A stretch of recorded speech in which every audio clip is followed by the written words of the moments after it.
ఆ క్షణం భవిష్యత్తును నిర్ణయించే క్షణం. పరీక్షా కేంద్రం లోపల గుండె వేగంగా కొట్టుకుంటోందా? ప్రతికూల ఆలోచనలు చుట్టుముడుతున్నాయా? మహాభారత యుద్ధంలో అర్జునుడికి ఇలాంటి అనుభూతే కలిగింది.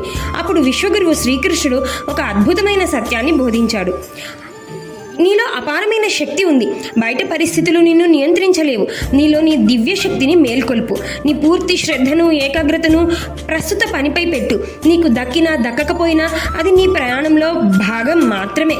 ఈ ఆత్మవిశ్వాసం నిన్ను అద్భుతమైన విజయాల వైపు నడిపిస్తుంది. అనిశ్చితిని ధైర్యంగా ఎదుర్కో. నీ పూర్తి సామర్థ్యాన్ని ప్రదర్శించు. నీ దివ్య శక్తిని నమ్ము.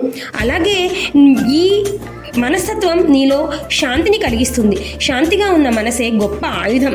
నువ్వు ఫలితం గురించి కాదు, శాంతిని గురించి ఆలోచించు. ఈ దారిలో నువ్వు మాత్రమే కాదు, శ్రీకృష్ణుడు నీతోనే ఉన్నాడు. అలాగే ఇలాంటి శక్తివంతమైన గీతా సందేశాల కోసం మా ఛానల్ని సబ్స్క్రైబ్ చేయండి. శ్రీకృష్ణ అర్పణమస్తు.